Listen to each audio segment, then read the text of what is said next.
Ante ustedes ahora nuestro homenajeado de esta noche, el comandante Hugo Chávez.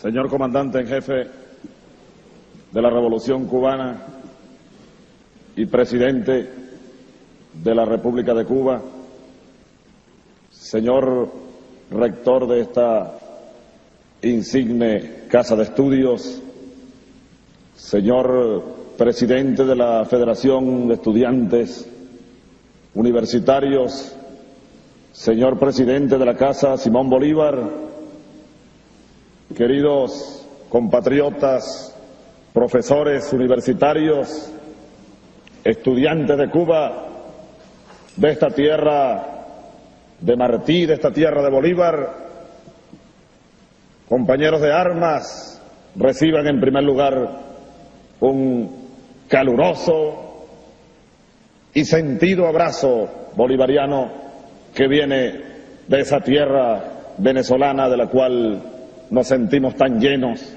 y de la cual o en la cual tenemos comprometida nuestra vida entera. Anoche, en este viaje fugaz pero profundo a Cuba, una compatriota cubana me preguntaba en el avión que si era la primera vez que yo venía a Cuba. Le dije que sí, pero al mismo tiempo le dije algo que quiero repetir en este momento tan emotivo, tan emocionante. Primera vez que vengo físicamente, porque en Sueños a Cuba vinimos muchas veces los jóvenes latinoamericanos. En Sueños a Cuba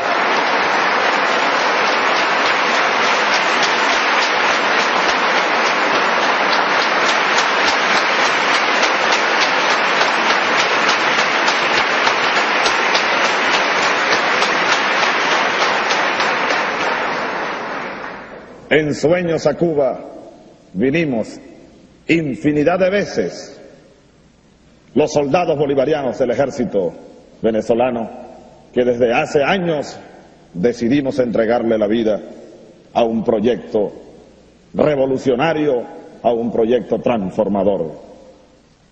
Así que, de verdad, agradezco este nuevo honor que me hace el presidente Fidel Castro, que me hacen todos ustedes, y como le decía anoche, cuando recibí la inmensa y agradable sorpresa de ser esperado en el Aeropuerto Internacional José Martí por él mismo en persona,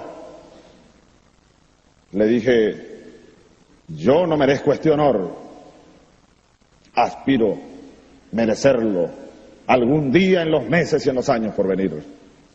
Lo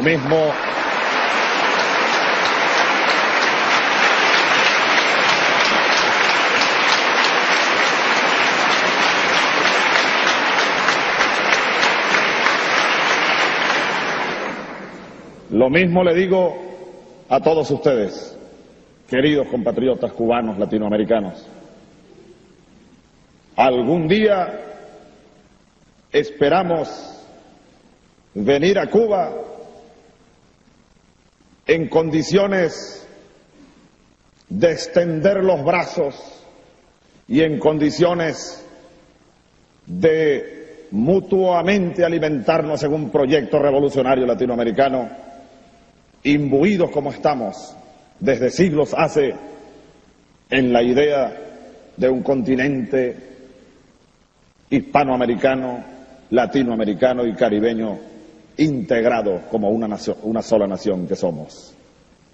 En ese camino andamos, y como Aquiles Nazoa dijo de José Martí, nos sentimos de todos los tiempos y de todos los lugares, y andamos como el viento tras esa semilla que aquí cayó un día y aquí en terreno fértil retoñó y se levanta como lo que siempre hemos dicho, y no lo digo ahora aquí en Cuba, porque está en Cuba y porque, como dicen en mi tierra, en el llano venezolano, me sienta guapo y apoyado, sino que lo decíamos en el mismo ejército venezolano antes de ser soldados insurrectos, lo decíamos en los salones, en las escuelas militares de Venezuela.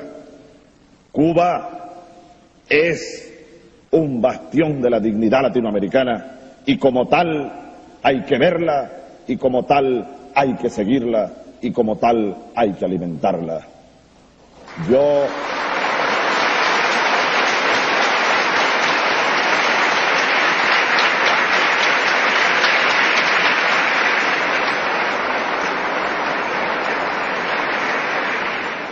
Hay, por supuesto, en este momento un huracán de emociones, de ideas, de pasiones y de sentimientos cruzando mi mente y anidándose en el alma de soldado, de revolucionario, de latinoamericano. Tantas cosas que se agolpan en la mente, tantos recuerdos, tantas veces soñar con Cuba, estar en Cuba y al fin estar aquí. Recuerdo, dentro de tanto cúmulo de cosas que me llega ahora en este momento, en esta aula magna de esta Universidad de La Habana, donde, por cierto, me decía un ilustre compatriota de esta universidad que aquí estuvo Andrés Eloy Blanco, con sus poemas, con sus sueños. Recordaba haber leído en la cárcel, comandante Castro, presidente de Cuba, haber releído en primer lugar en la cárcel de Yare aquella encendida defensa, aquella encendida palabra suya: en la historia me absolverá.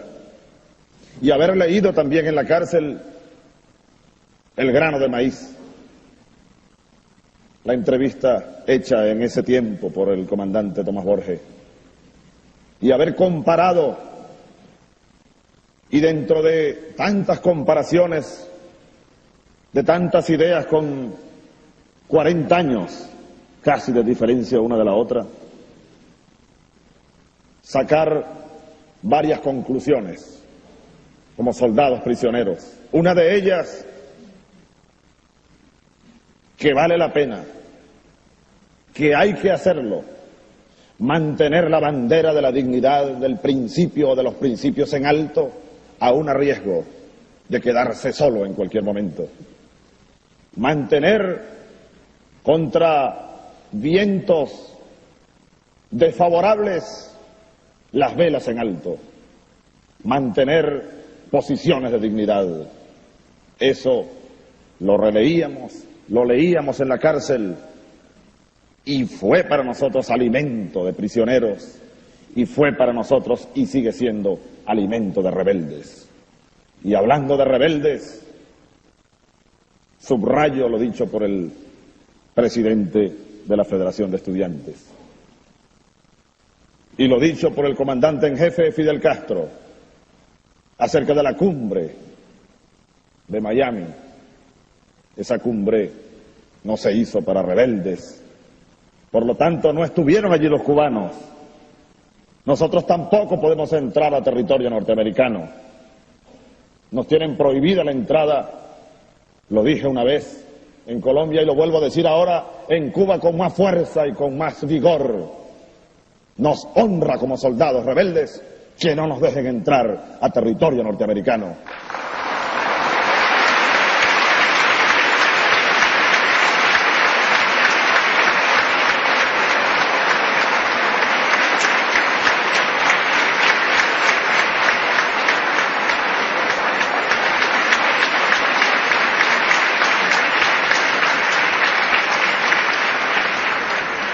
Ahora, sin duda que están ocurriendo cosas interesantes en la América Latina y en el Caribe. Sin duda que ese insigne poeta y escritor nuestro, de esta América nuestra, don Pablo Neruda, tiene profunda razón cuando escribió que Bolívar despierta cada 100 años, cuando despierta el pueblo.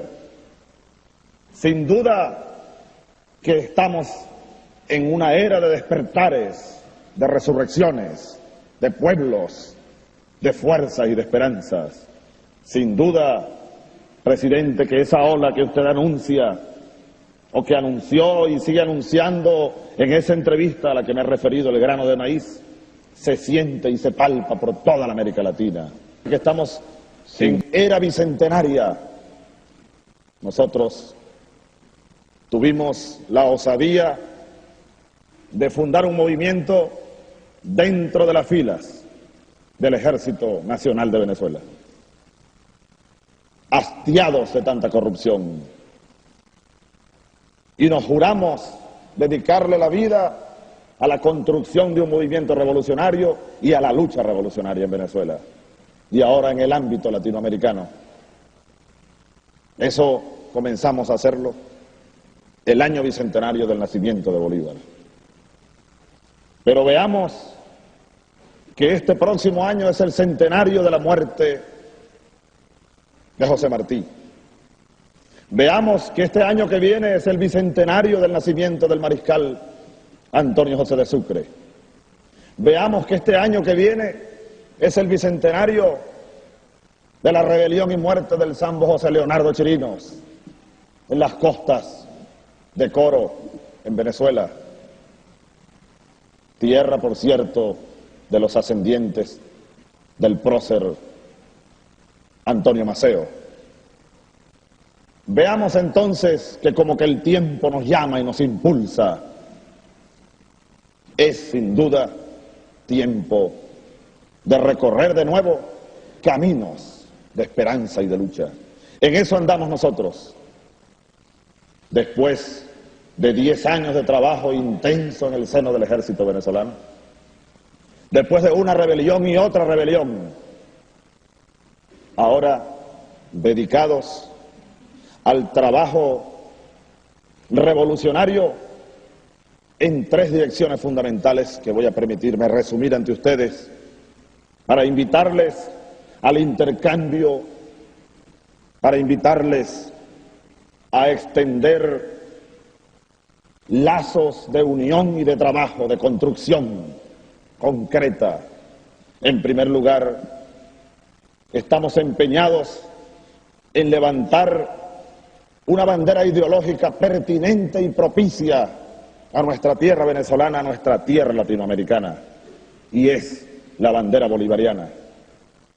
Pero en ese trabajo ideológico de revisión de la historia y de las ideas que nacieron en Venezuela y en este continente hace 200 años, cuando se fue levantando el primer proyecto de nación, no solamente venezolana, sino latinoamericana, aquel proyecto que Francisco de Miranda llamó Colombia y que Bolívar tomó después para llamar Colombia, lo que hoy conocemos como la Gran Colombia, el sueño bolivariano.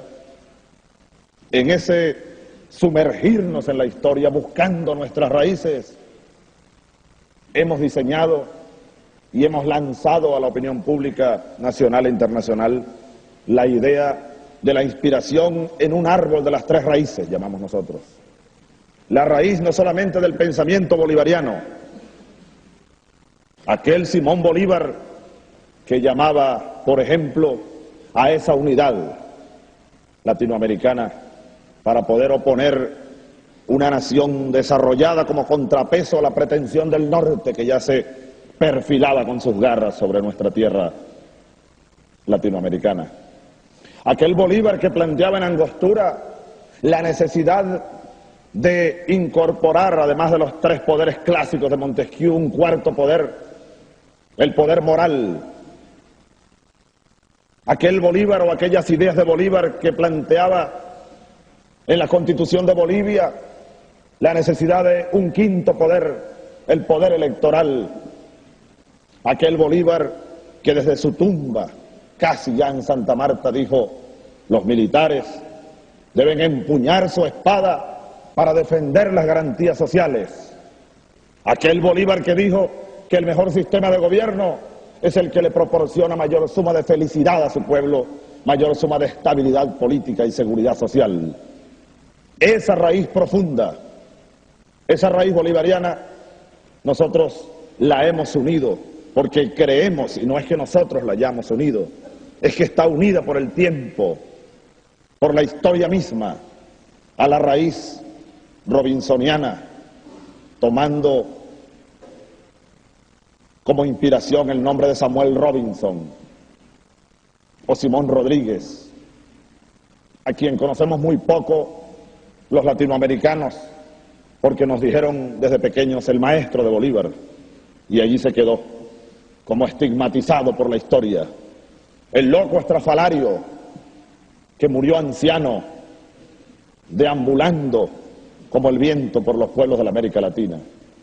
Simón Rodríguez, quien inyectó gran parte de las ideas revolucionarias a Simón Bolívar. Simón Rodríguez, el que llamaba a los americanos meridionales a hacer dos revoluciones: la política y la revolución económica.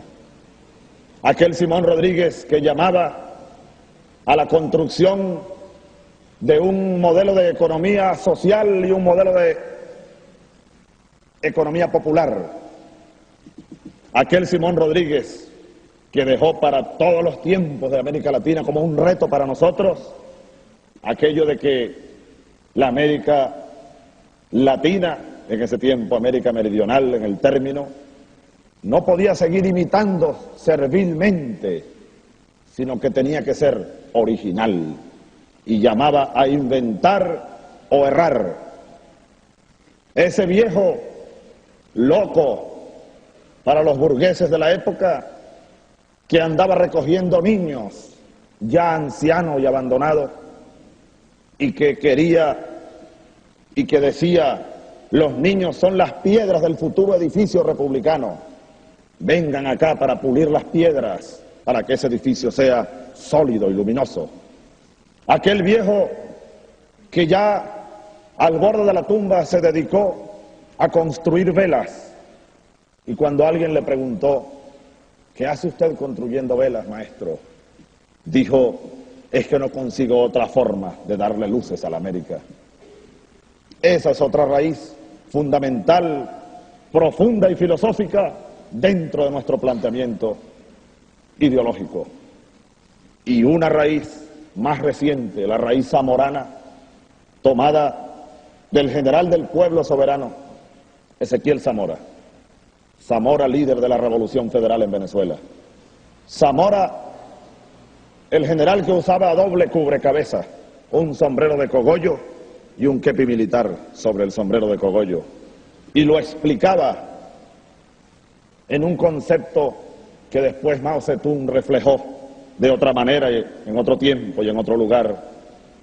Mao señalaba que, ustedes lo saben mejor que nosotros, que el pueblo es al ejército como el agua al pez.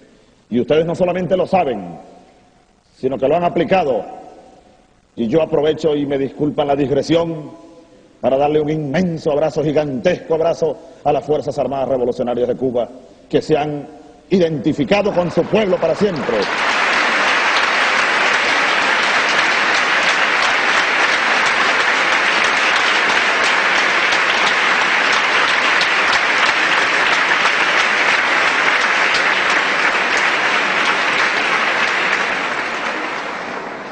En muy pocas horas nos vamos, y digo nos vamos porque con nosotros o conmigo anda el teniente Isea Romero, teniente de paracaidistas y de blindados.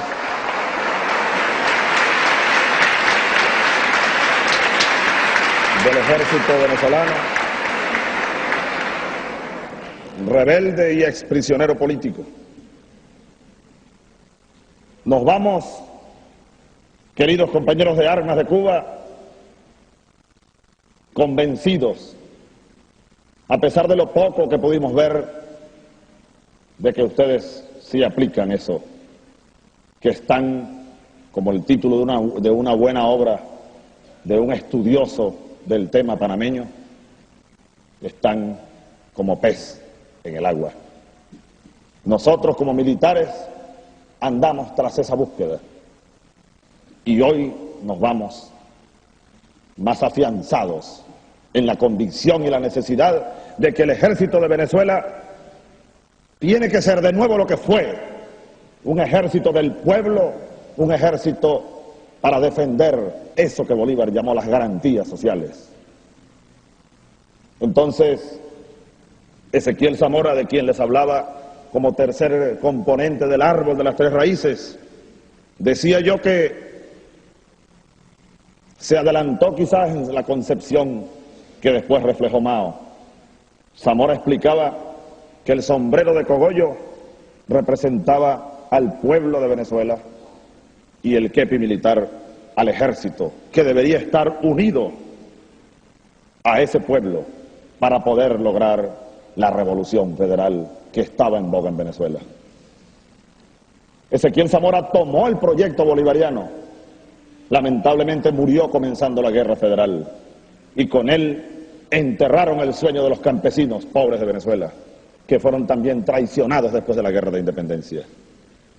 Esa vertiente de trabajo nuestra, por supuesto y por cierto, que tiene su complemento en toda la América Latina.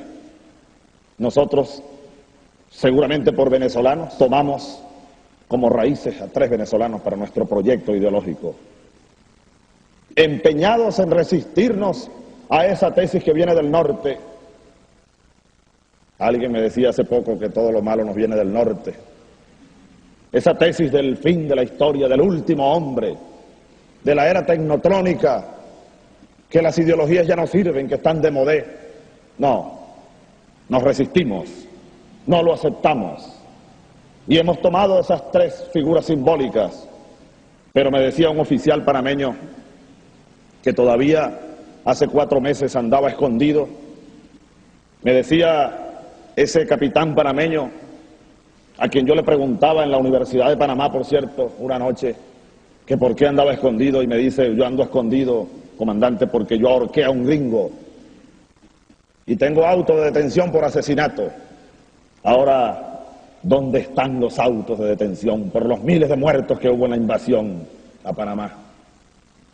Ese oficial panameño me decía: comandante, usted tiene allá su Dios, que es Bolívar. Nosotros tenemos nuestro santico, que es Omar Torrijos. De forma tal que hay en toda la América Martí, más reciente Omar Torrijos, más reciente Juan Velasco Alvarado, como símbolo de soldados del pueblo también en el Perú, y la experiencia inmensa del Plan Inca.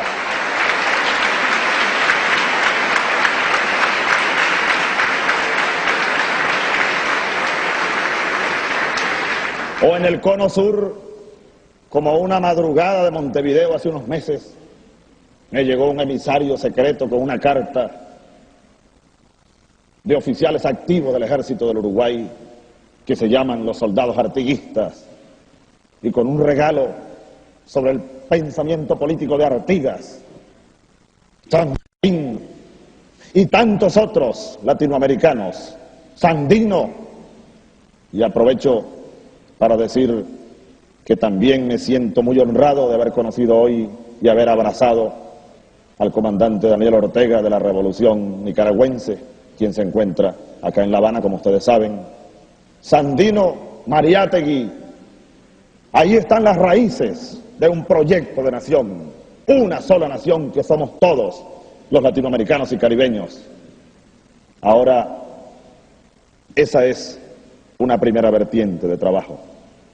Bien adecuado, mi comandante, el próximo año del centenario de la muerte de José Martí, para estrechar ese trabajo ideológico, ese binomio de Bolívar y Martí, como forma de levantar la emoción y el orgullo de los latinoamericanos. La otra vertiente de nuestro trabajo para la cual también necesitamos estrechar nexos con los pueblos de nuestra América, es el trabajo organizativo. Y desde la cárcel o en la cárcel recibíamos muchos documentos de cómo el pueblo cubano se fue organizando después del triunfo de la revolución.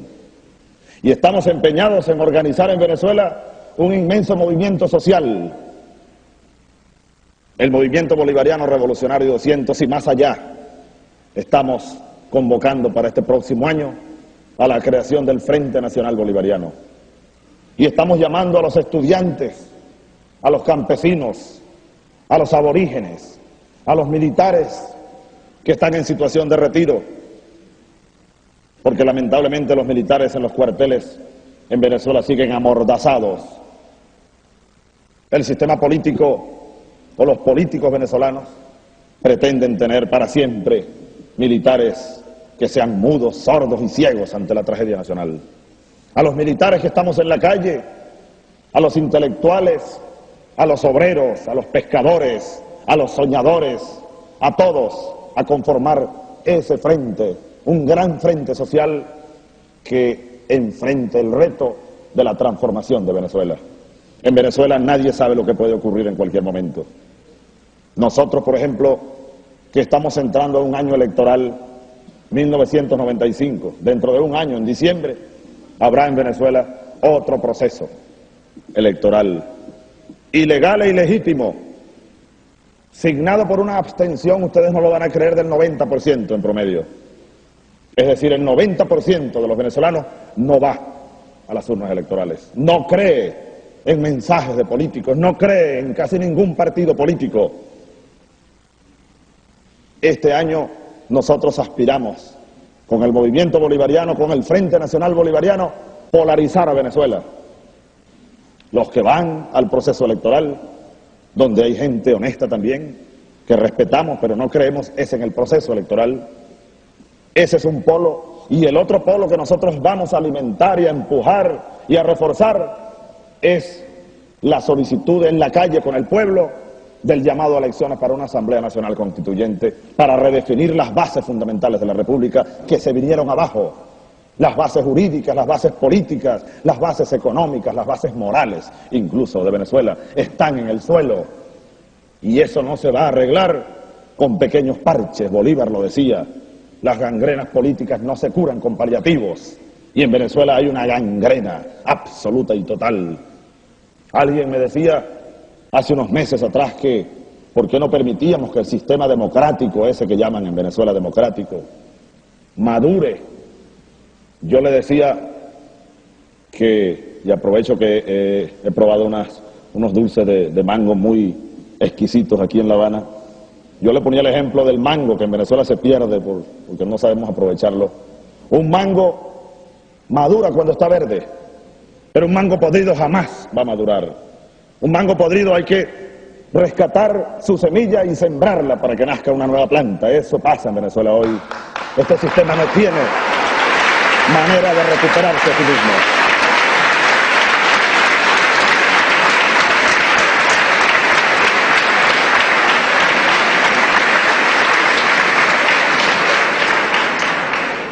Y nosotros, y lo que voy a decir, voy a utilizar de nuevo la expresión de la gente de mi pueblo, del llano venezolano. No lo voy a decir porque estoy aquí guapo y apoyado. Lo he dicho en Venezuela, lo he dicho en el Ateneo de Caracas, que ustedes conocen muy bien. Lo he dicho a la prensa, a la televisión, a los pocos programas en los cuales nos dan cabida. Lo dije frente al Palacio de Gobierno en una ocasión después que salí de la cárcel. Nosotros no desechamos la vía de las armas en Venezuela. Nosotros seguimos teniendo, y lo dicen las encuestas del mismo gobierno, más del 80% de opinión favorable en los militares venezolanos, en el ejército, en la marina, en la fuerza aérea y hasta en la Guardia Nacional, que es una fuerza que inventó este sistema y reforzó. Es como la guardia pretoriana del régimen. Pero ahí también hay gente buena. En la policía uniformada, en la misma dirección de política interna, en la policía política Tenemos una fuerza allí y la alimentamos y la atendemos. Y aunque los muchachos, por supuesto, andan perseguidos por todos lados, y hoy en día nombrar a Bolívar, que un oficial venezolano nombre a Bolívar en un cuartel, en un discurso, es considerado un oficial sospechoso. A pesar de todo eso, ahí tenemos una fuerza. Y además de todo eso, tenemos un altísimo porcentaje de los venezolanos, especialmente ese 60%, queridos amigos, de venezolanos, tampoco lo van a creer ustedes, en pobreza crítica. Increíble, pero es cierto. En Venezuela se esfumaron 200.000 millones de dólares en 20 años. ¿Y dónde están?, me preguntaba el presidente Castro. En las cuentas, en el exterior, de casi todos los que han pasado por el poder en Venezuela. Civiles y militares, que se enriquecieron al amparo del poder.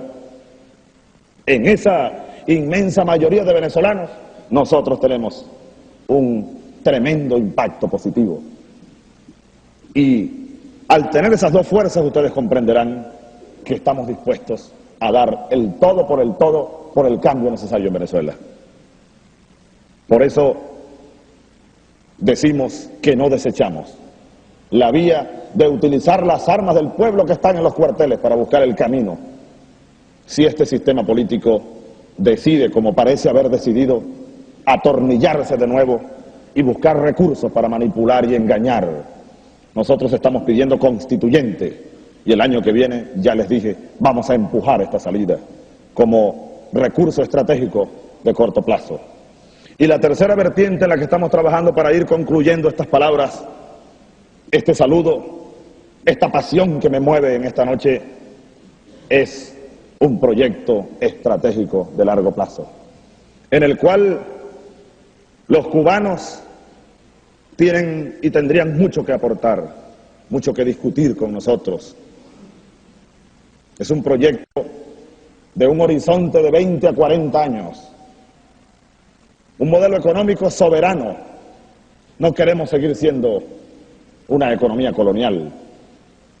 Un modelo económico complementario.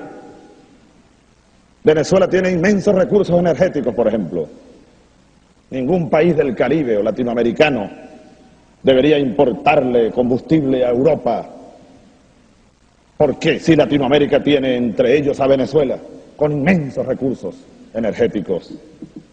¿Por qué Venezuela va a seguir exportándole a los países desarrollados 2,5 millones de barriles de petróleo crudo al día?